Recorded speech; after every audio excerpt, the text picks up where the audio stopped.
Hey, hi, hello.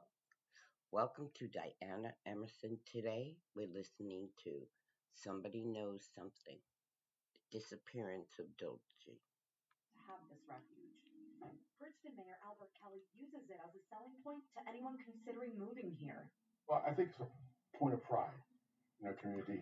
We have a zoo, we have canoeing and kayaking, we have a beach where people can go swimming. We have something that most communities do not have.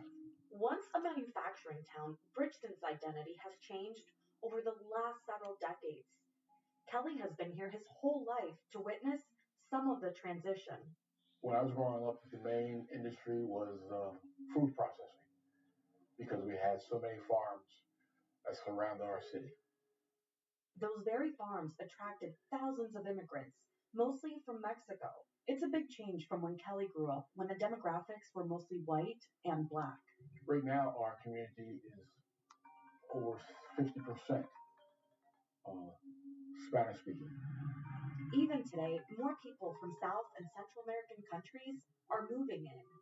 Jonathan Cummings has been seeing the increase through his nonprofit Revive South Jersey. They've been working with the new wave of residents.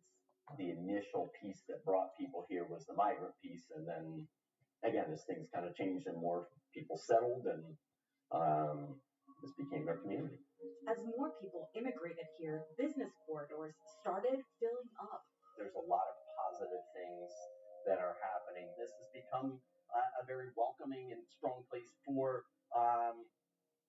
Latino families to come from all over Mexico, Central, South America. Old and new residents found recreation in Bridgeton City Park. It's a good place to raise a child.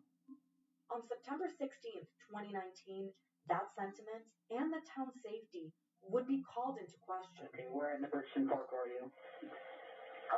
The one with the basketball court where high school is. Okay, so you're at the basketball courts behind the high school? Yeah. Norma Perez Alaves and her husband Camilo immigrated from Mexico at the turn of this century.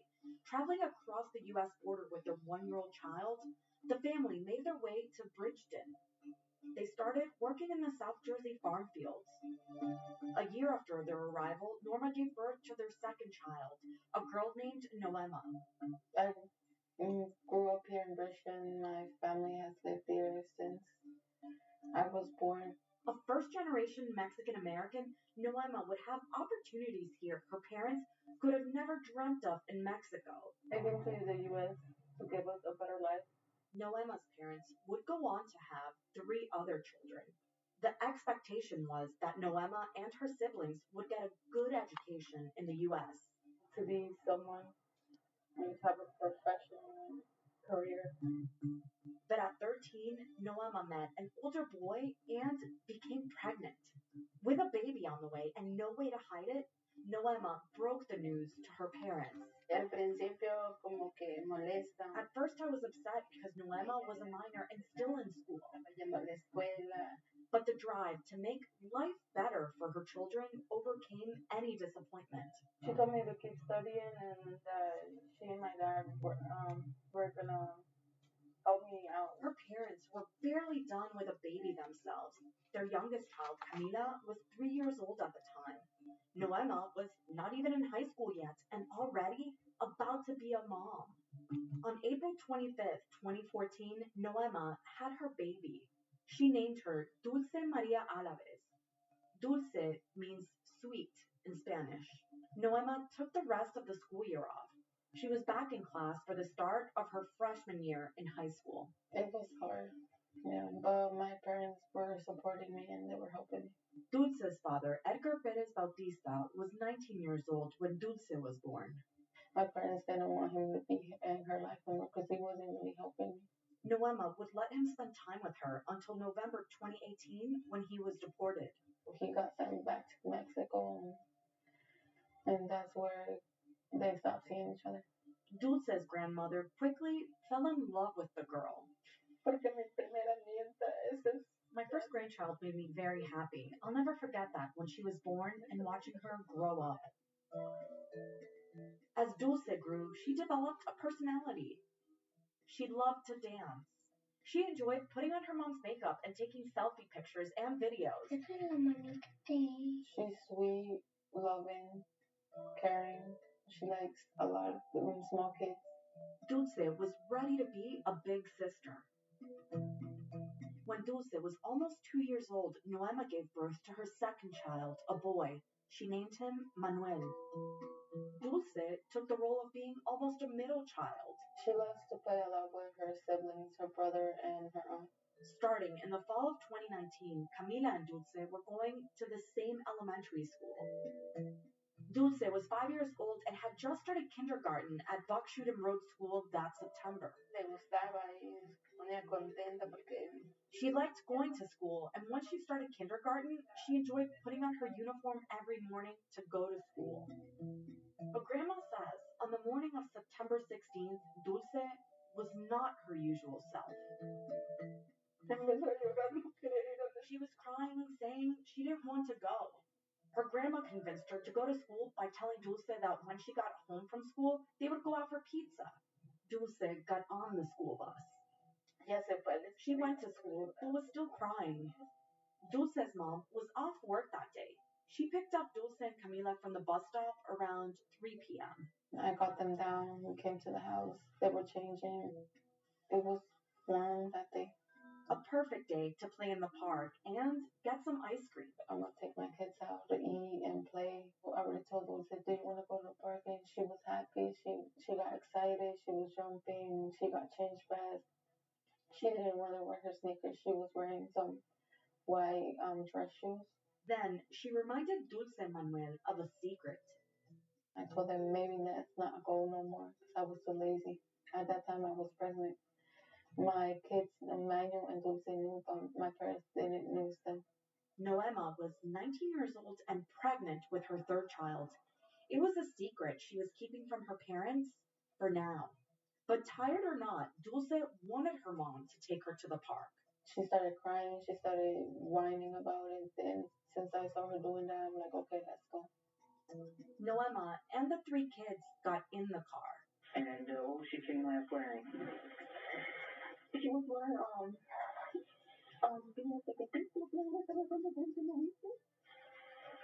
I don't remember what clothes she was wearing, but she was wearing, I just remember her pants. She was wearing like a traveling pants and some heels, some white heels. We went to a local ice cream shop, but it was closed. So after that, we went to the gas station. We were just looking for ice cream. They were choosing their own ice cream, and I was getting a lot of it. Dulce went for a coconut water ice cup. Her little brother grabbed a frozen Snickers bar. From there, they got back in the car and drove about 3 minutes to the playground in Bridgeton Park. When we got here, the kids were in the back and they were opening their ice creams. And Dulce and Manuel got off and went to the park. And Camila wanted to go behind them, but told she had to go home. I could see them, but I just couldn't see the part where the swings are. My parents did that in the past with me. They will be in the car and they will be waiting, but there will be more kids and more people at the park. So that's why I did that. I let them go because I thought that it was something safe for them. Noema says she was working on her lottery scratch-off while her kids played in the distance. She's unsure just how much time went by. I don't really remember, like 5 minutes.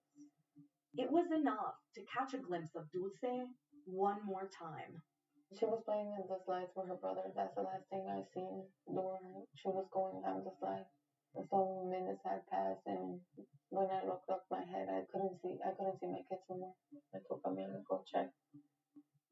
When she did, she came back with Manuel only. She said that Dulce wasn't there. I thought she has to be there. She couldn't go nowhere else. Then we got down and we started yelling her name. That she was playing hide and seek. But when I checked, I couldn't find her. Manuel and Camila were with me. Okay. And they were walking with me and trying to look for her. Manuel was the last person to be with Dulce, but there wasn't much he could share about what happened. He couldn't speak. He was nonverbal. All he could do was like do signs. Noema remembers the boy kept pointing to a set of sheds next to the playground, so she walked over there. And once you get to this area, what are you doing here? I was looking for her.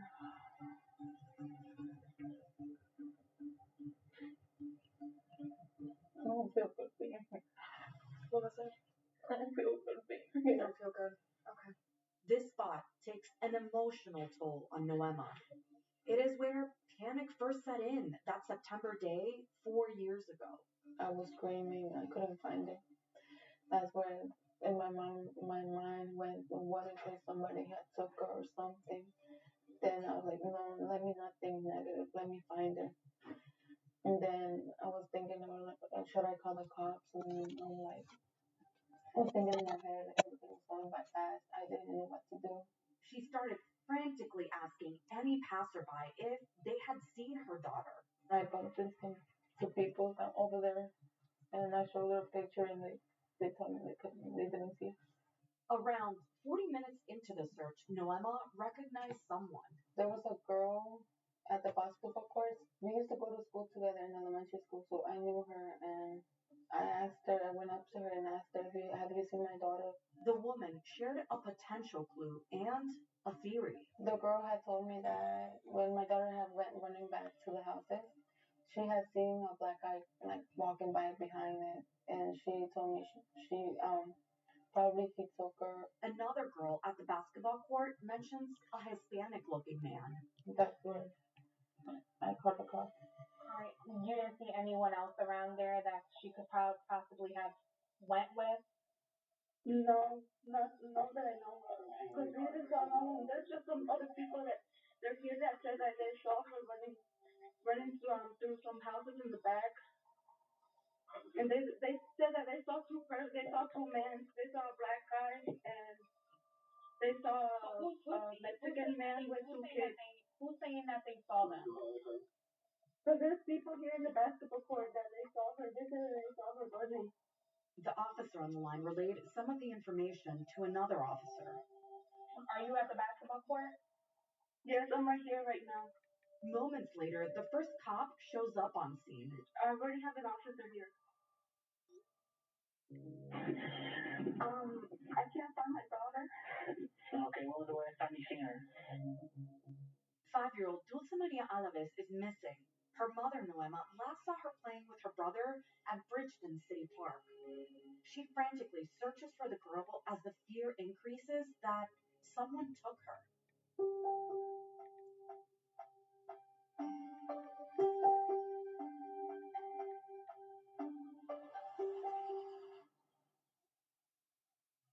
Dulce's mom did what many parents would do. Noema Alaves first searched the immediate area herself before calling for help. When she finally did call for assistance, it wasn't police she dialed. I called my brother first.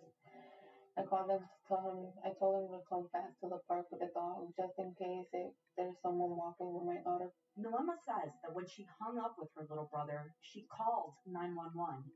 By then, at least 40 minutes had gone by since Noema looked up from her lottery scratch-off and noticed she couldn't see her kids.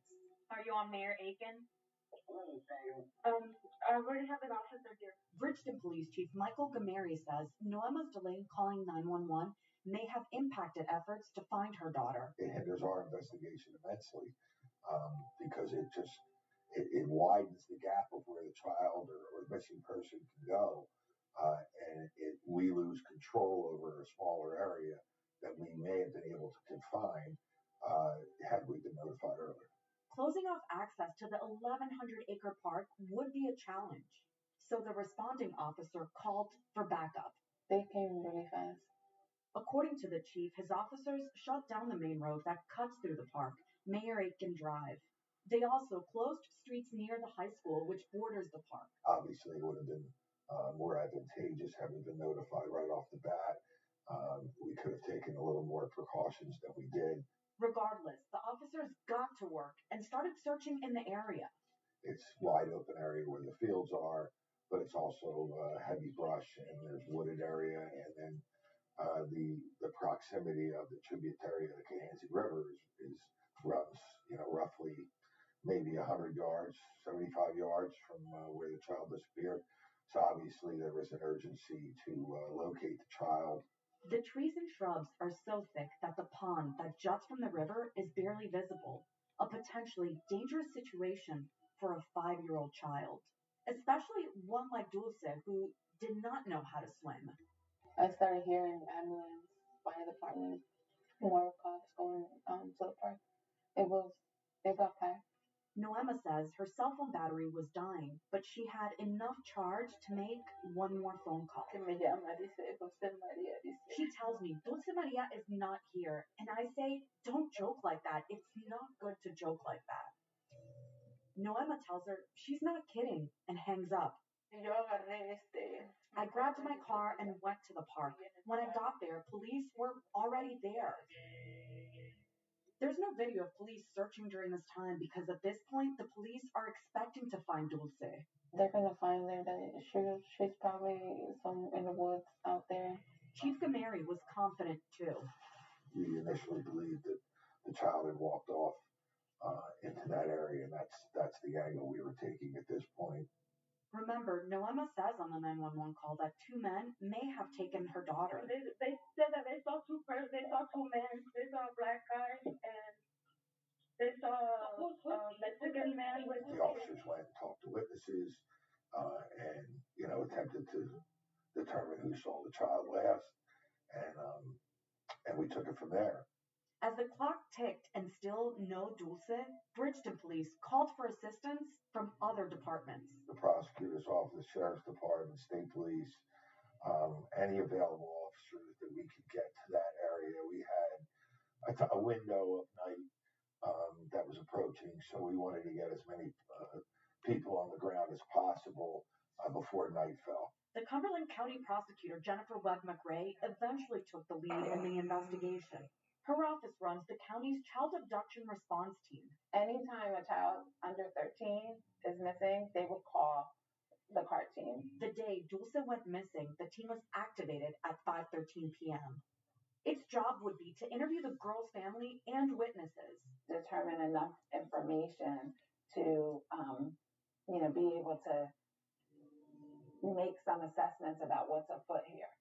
The next call for help was to New Jersey State Police. The state police was notified almost immediately of the disappearance of the young child, and our reaction was immediate. State Police Major Thomas Weiserak says troopers from the State Police Bridgeton Barracks arrived at the park within minutes of the call. The state police also activated some of its specialized teams that evening, including its missing persons unit.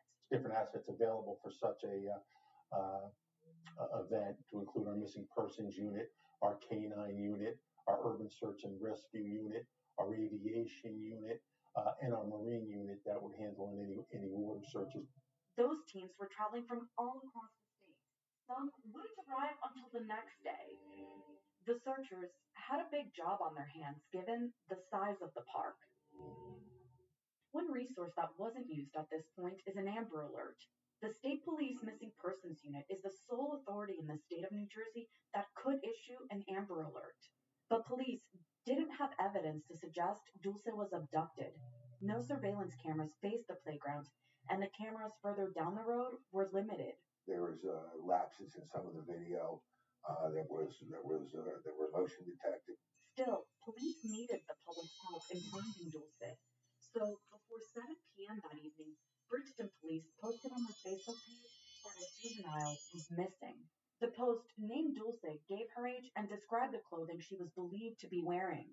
As investigators retraced Dulce and her family's steps that day, they found video of the girl hours earlier.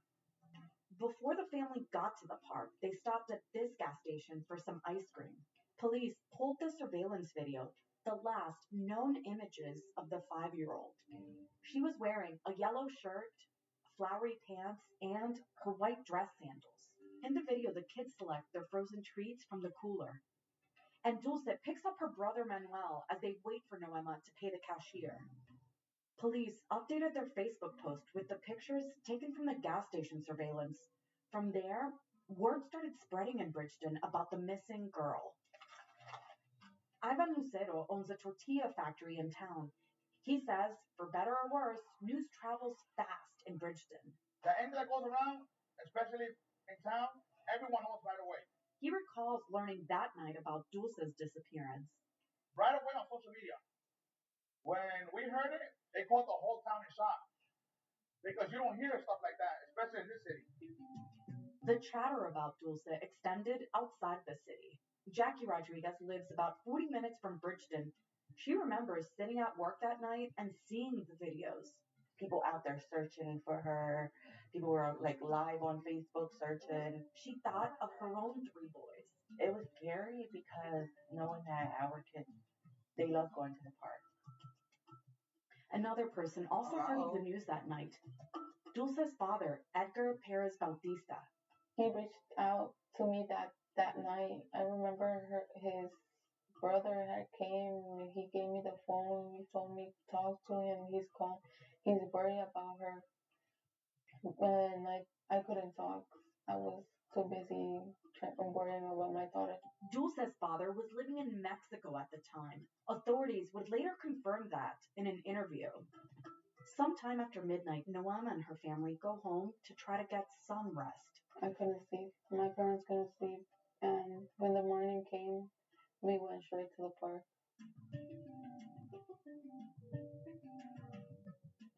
Noema was back at the park by 6 a.m. the next day, still in the same clothes from the day before. I thought she was just playing hide and seek. I thought she was hiding in the woods or something. In the morning when, Dulce hasn't been located, or now it's getting very heightened and more and more concerned.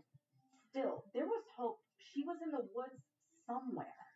Through the early morning, we were still hoping to find the child, maybe in brush or had gotten tangled up. By midday, most of the state police promised resources were on scene, not just manpower. A state police helicopter was getting the bird's eye view of the immense park, hoping to catch a glimpse of any clue. Divers and search boats were in the different bodies of water in the park. Canine units from other jurisdictions had arrived and were searching for Dulce's scent. When a child goes missing like this is an all hands on deck, and every agency and throughout the state wants to give whatever assets we can give to try to aid in the recovery of the child.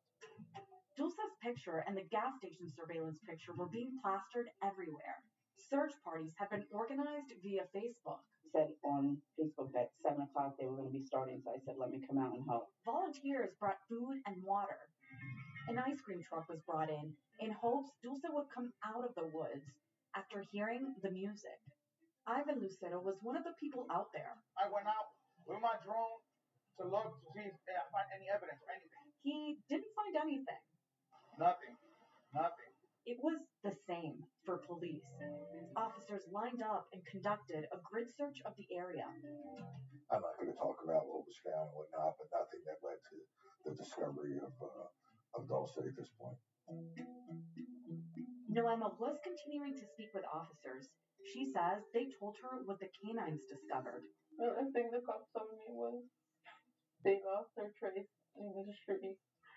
The trace they lost it over there. She was pointing to Bird Street, a road that leads out of the park. At this point, she starts thinking Dulce may have been abducted. If that is what happened, local and state law enforcement were about to get some federal help. FBI Special Agent Daniel Garabrandt is based out of a New Jersey field office. He heard about the missing little girl on the news. We called out there and offered our assistance, and I started driving out there right away. The FBI actually reached out to me. I'm a member of the FBI's Child Abduction Rapid Deployment Team, so the CAR team will get involved anytime a child goes missing under suspicious circumstances. Garabrandt arrived at the park and met with local law enforcement. And once I got there and got more details, we started deploying a lot of resources out that way. Those resources included 4 to 7 FBI agents, plus the specialized CARD team. And there were roadblock canvases set up, canvases of the park, neighborhood canvases, video canvases. Noema thought a big federal agency with its high-tech resources is just what the search needed. When I found out the FBI was going to be involved, I thought that they were gonna find her real quick and she was gonna be home with us. That didn't happen. As the 24-hour mark of Dulce's disappearance approached, Noema was growing more desperate. She wanted police to use another tool at their disposal. She says she begged them to put out an Amber Alert. Police weren't ready. I was screaming, I couldn't find it. That's where in my mind went, what if there's somebody had took her or something? Dozens of police officers descended onto Bridgeton City Park to look for 5-year-old Dulce Maria Alaves. They searched by foot, air, and water. There was no sign of the little girl. I begged them to put out the Amber Alert.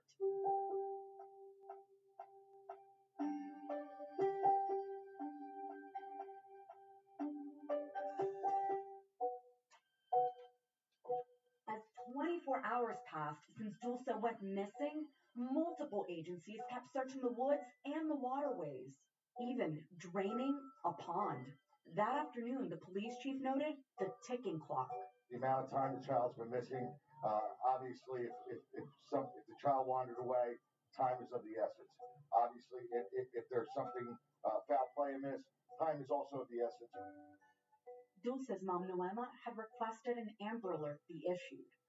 State Police Major Thomas Weiserak says an Amber Alert is not issued for every missing child. There's a clear delineation of what an Amber Alert is and what the certain criteria are. The first is that a child must have been known to be abducted. Second is that the child must be under 18. The third is that there's a reasonable belief that the child is believed to be harmed or fear of death. And then finally, a determination must be made by the investigators that there's enough information put out to make it effective. The police chief said they weren't there yet. We have nothing solid on any kind of an abduction. Detectives continued speaking with witnesses and reviewing area video, including the last known images of Dulce captured at a gas station. Weiserak says that investigators were vetting that information and pursuing leads. There may have been things investigatively that the investigators at that time felt it wasn't in the best interest to put out that Amber Alert. While police sorted out whatever needed to be sorted out, community members were praying at a nearby church for Dulce's safe return. Other volunteers were continuing to search at night. As they flashed lights into the shrubs and water, New Jersey State Police did what Dulce's mom had been begging them for. At 9:45 p.m., about 29 hours after Noema called 911, New Jersey State Police issued the Amber Alert. Why the delay? Again, I wouldn't say it was a delay. I would say, again, there's a lot of factors that go into the decision as to when to release an Amber Alert. The alert flashed on phones, road signs, and on social media, describing Dulce and the man who may have taken her.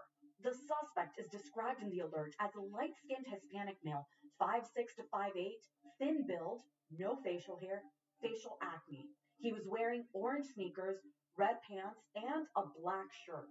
The description goes on to say that the suspect was last seen leading Dulce from the playground to a red van with a sliding side door at about 4:20 p.m.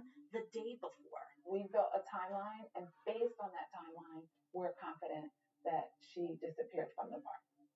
Nobody really disappears. So you think she was abducted? We, at this point, have to, that word is just so jarring to me, but yes, we believe that she was taken from the park. The likely abduction of Dulce was a shock to the residents of this farm-surrounded town. Ivan Lucero grew up in Bridgeton and is raising his kids here because it's supposed to be a safe place. Everybody, the children playing, they're just sitting down, looking over them. You don't have to worry about anything because that doesn't happen here. And when we heard that happen, everybody was shocked. Mayor Albert Kelly remembers how panicked parents were. Puts the city on edge for something like that as significant to happen. Although the Amber Alert had everyone on the lookout for a red van, the reality was that description was fuzzy. We are looking at red vehicles. Dan was the description that we received, but you know that when you receive descriptions, sometimes they may not be accurate, so it could be a truck rather than a van. We later learned the information in the alert was provided by a child. One detail not in the Amber Alert is also of note. It only mentions one man. The girls on the basketball court who Noema spoke with before calling 911 mentioned two men. They saw a black guy and they saw a Mexican man with two kids. The police chief says that the black man described in the phone call was identified by police. We believe we've located that person and interviewed him as well. The Hispanic man had not been located. They also didn't have video of a man matching that description in the area. Remember, the park wasn't equipped with a surveillance system. Still, police combed through the little video they did have for clues. There was a great deal of investigation that went into looking to see every car that went in and out of the park that we could identify. And we did track down a number of cars that were of interest and tried to either rule them in or rule them out. Police said then that Noema and her family were cooperating with the investigation. But almost from the beginning of the search, rumors started swirling in the community about Dulce's mom. People are saying that she might know. Only God knows, and she knows what happened. Jackie Rodriguez was helping out the family by organizing vigils and searches. She became the family's spokesperson. She said people would send her information about Dulce's mom. I used to get a lot of just Noema's background, like friends of hers and family friends of just, her past of her being on drugs and her partying. Noema's social media showed the teen mom smoking marijuana. So at that time, all I thought was like having fun and drinking with my friends. There was some stuff that I couldn't understand, like how to be a mother and things to be like, I had to be responsible. During the early days of the investigation, the police chief said that detectives had to question Noema and her family. Sometimes tough questions have to be asked during an interview, and people take offense to that. Noema recalled officers going to her house in the days following Dulce's disappearance. They came to my house and they were mad and they were frustrated. She faced questions from detectives who she says believed someone in Dulce's family may know what happened to her. Do you think any family was involved? To be honest, I don't know. I wasn't really so close to my daughter. Dulce may have trusted someone in her family who her mom didn't know. I don't really know half of my family because my family is big. The questioning didn't stop there. Police also asked Noema to take a lie detector test. They just told me that was part of the process. It wasn't just me. It was basically my parents too, my brother, my other sister. There were simple questions like, what they do when little to the park, that thing, questions like that. Okay. Did they ask you if you had any involvement? Yes, that was one of the questions. Okay. And what did you say to that? No. Noema has regrets about her role as a mother. I recognize that I wasn't a good mother. And with Lucy, I used to go out too much with my friends. I didn't spend enough time with her. She says that now that Dulce is missing. But when she did have Dulce, was having a daughter a burden? Did you want to arrange anything to get rid of having a daughter? No, my mom had a custody she already had a custody for my daughter. In the fall of 2017, Noema and her mom went to the Cumberland County Courthouse. Noema signed off on Norma taking custody of Dulce. I had seen my mom love my daughter a lot. I asked her if she would give us custody of Dulce because she's almost always with us. Noema had moved out to live with Manuel's dad. She had dropped out of high school and was working 14-hour days. The things were too expensive and I had to help it. That's why I dropped out. But she says she still saw her daughter on her days off. She loved her. I would never do something like that or hurt my daughter. Since she moved out that first time, Noema has been in and out of her parents' home, sometimes living there, sometimes not. When Dulce went missing, Noema was not living with her family. As the days became weeks, police and community members were organizing searches and asking anyone with information to come forward. I hope somebody that knows something comes to the search. Then, nearly 1 month after the Amber Alert was issued, a potential break in the case. State police released new information, a sketch of the possible suspect. The second description announced that we were looking for a person of interest that was wearing a white t-shirt, blue jeans, and a white baseball style hat. The man was reported to be a Hispanic male, approximately 5'7", slender build, 30 to 35 years of age. The description with the sketch and details in the Amber Alert had similarities, but also differences. The two men described were Hispanic, slender build, and similar height. They both had facial acne, but the clothing was different. One man was said to have a white t-shirt and blue jeans, while the other had a black t-shirt and red pants. The man in the sketch is also shown to have a white baseball hat.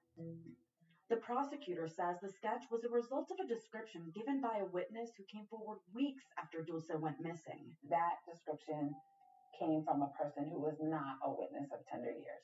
Someone of tender years is a young child. The post accompanying the sketch also mentions that the man was with 1 or 2 children under the age of 5. 2 people with 2 descriptions were persons of interest that we were looking for based on witness statements. We can't rule it out that it's the same person. While police are searching for other witnesses or clues to Dulce's whereabouts, the FBI sets out to find Dulce's father. We have agents that are in Mexico City that have had contact with him.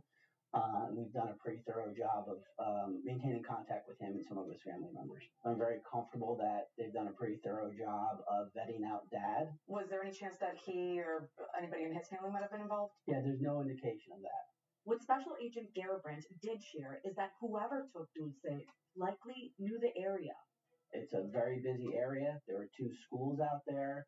There's a wide variety of ball fields. It was a very high risk abduction for an offender, and I think that whoever was out there was probably comfortable enough to do what they did, and that generally would indicate they were familiar with the area. We believe that she was taken from the park. About 29 hours after Dulce's mom called police to help find her missing daughter, investigators sent out the SOS. An Amber Alert buzzed on people's phones describing Dulce and the man who may have taken her. Then 1 month later, a sketch of a potential suspect. Whoever was out there was probably comfortable enough to do what they did, and that generally would indicate they were familiar with the area.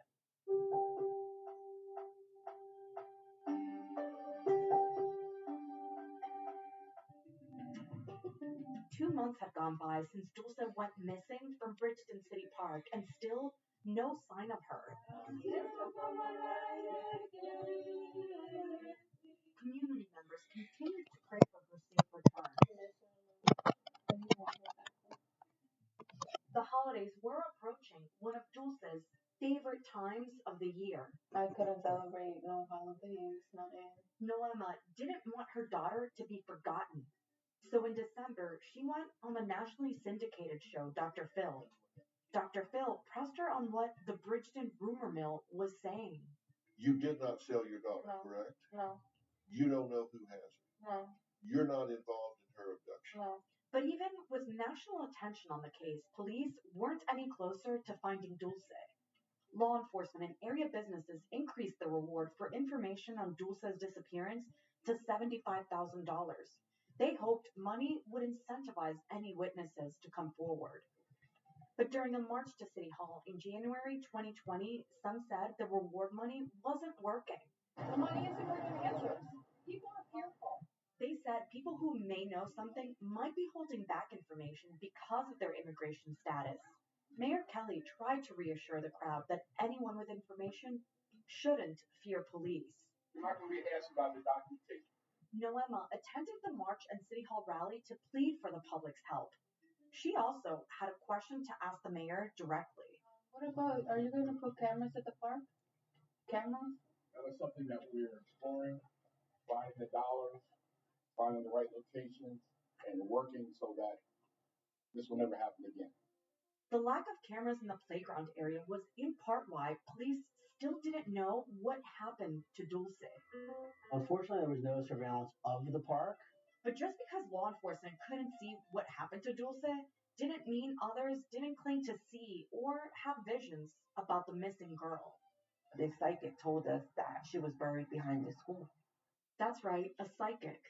Rodriguez says a psychic had been in touch with Dulce's family by phone and told them that Dulce was buried behind the school she attended. This psychic had convinced the family that there might be something there. So, the fact that she went to that school and the fact that the family was very concerned about it, we searched that area. Police used canines to search the school inside and outside. Volunteers also did their own search using rakes and picks. Rodriguez, who helped organize the search, says everyone was told not to dig holes. They were digging, no one listened. Everybody was waiting to find a dead body that day. Nothing came of either of the searches. Several other psychics also reached out to Dulce's family or Rodriguez, who was the family's spokesperson at the time. She kept a binder of the various letters. They were like, oh, she's here, she's there. Some of the psychic information, it was substantial. Did hinder the investigation early on, and even further along in the investigation. The psychic visions weren't the only detours in the investigation.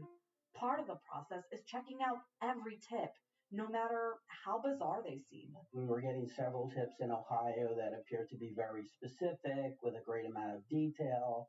2 Ohio towns near the Pennsylvania border received letters referencing the Dulce case. According to news reports at the time, a library and a casino racetrack in Austintown, plus an ice cream shop in Wethersfield Township, all received similar-looking handwritten letters that referenced the Bridgeton girl. Those letters led police to use cadaver dogs to search the woods behind the casino and a truck stop in Youngstown, Ohio. There were some searches completed, and the original letters were investigated, and that's part of the investigation, but nothing substantial came out of it. In March 2020, the investigation into Dulce's disappearance was about to be affected by a global pandemic. So was the park's safety. Mayor Albert Kelly said there were plans to put cameras in the park. We're working with the school board on installing cameras throughout the park so that our community can feel safe. But by September 2020, the mayor said, COVID-19 had impacted government functions and funding.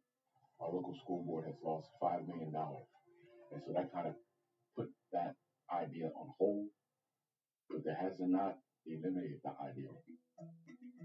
At the year mark of Dulce going missing, the police chief lamented that the pandemic delayed some of the investigation. I'm not going to lie, COVID hurt us a little bit just because of the resources that we need to conduct these types of investigation, whether it be court orders or other forms of investigation. That put us a little bit behind. A core group of investigators continued to meet regularly, even during the pandemic. They were continuing to get tips and potential Dulce sightings. Someone saw a child that resembled Dulce, and we set leads for agents out in that part of the country. They sent us a picture right away, and they let us know, and they tell us if that looks like Dulce, and we look at the picture, and yeah, sometimes they do resemble Dulce, but there's always from the face or the hair that doesn't match, and then we said no. Well, we said no, that's not her. As the months turned into 1 year, the tips and leads seemed to dry up. As time goes on, it's much more difficult. The investigation becomes more difficult. The leads and the new things that come in aren't as fresh. People in the community were still speculating the family, not just mom, but also Dulce's dad Edgar, were involved in her disappearance. Cumberland County court records show Edgar was convicted in 2017 of endangering, abusing, and neglecting a minor who was between 13 and 15 years old at the time of the offense. He was deported to Mexico a year and a half later. The FBI interviewed Edgar in Mexico after Dulce went missing. The special agent overseeing the Dulce case says there's no indication that Edgar was involved with her disappearance. On Dulce's 7th birthday, now a year and a half since she went missing, Dulce's father posted to YouTube, It was an old video of him and Dulce. In it, he says he had nothing to do with her disappearance. I don't know where she is.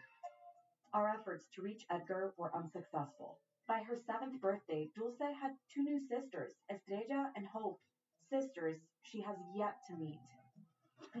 Noema is now a mom of 4, with her eldest missing. It is hard for me, but I think about my kids and Dulce. I know she's going to appear and we're going to find her someday. So you're still hopeful she's alive? Yes, and that's why I told my last daughter Hope to keep up hope. In September 2021, at the 2-year mark of Dulce's disappearance, the National Center for Missing and Exploited Children would do something to keep up that hope. Colin McNally is one of the center's forensic artists. He created an age progression composite of Dulce at the 2-year mark. We're trying to educate the public on what they might look like. We just start studying all the family reference photos that we had available. So we had multiple siblings to pull from, but then we have a lot of footage of mom in interviews. We have great pictures of mom, not only selfies, but pictures that were taken of her. This was the end result. But that composite didn't go over so well with the girl's family. There was feedback saying that she might have looked a little bit old. It doesn't look nothing like Dulce. The second 2 years have been passed, but I don't think her face would have changed that a lot. The next day, the center released another composite that the family was more comfortable with. But even as police are continuing to investigate the case and ordering new composites of Dulce, they were keeping a close eye on Dulce's family. The family has maintained they had no involvement in Dulce's disappearance. In January 2022, Noema answered a knock at her family's door. There was hella detectives outside. I'm like, you guys have to come out the house. And they told us we have to leave all the electronics at home. Noema says detectives from the Cumberland County Prosecutor's Office had a search warrant. She says they took all of the family's cell phones, her laptop, and her mom's new tablet. The prosecutor's office declined to comment on the search. Noema says police have told her she and her family are still considered suspects. Sometimes I think that they're too concentrated in me, and that probably the person that did this is like on top of their nose, and they just don't know it. The county prosecutor, who is the lead in the case, says they are looking at all angles. We cannot rule out any possibility until we determine who's responsible for Dulce's disappearance. And this man, drawn in the sketch, may have the answers police are looking for. The Hispanic male in the sketch, we have not positively identified who that was, and that's certainly something of interest for us still. We're trying to figure out who that person may be. Garabrands and other law enforcement officials fear that people know something that may help crack the case.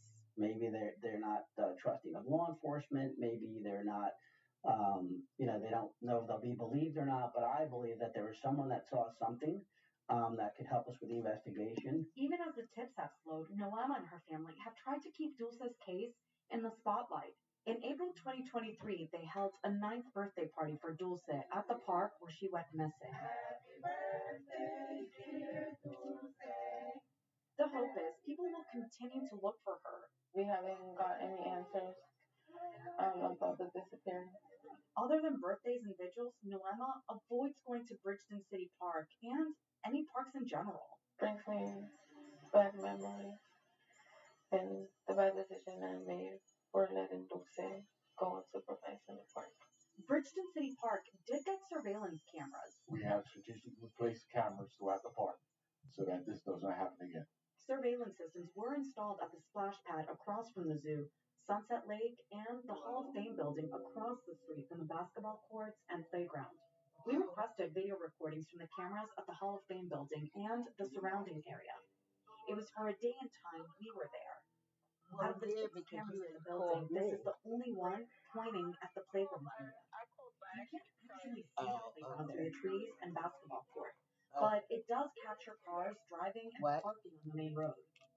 The other cameras on the building seem to focus on the roads as well.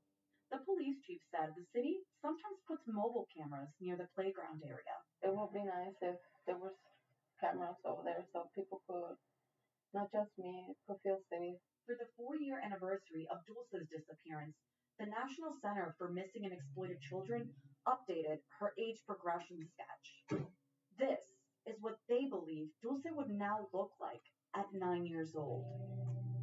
Bridgeton Police, the county prosecutor, state police, and the FBI all say they have investigators still assigned to looking into Dulce's case.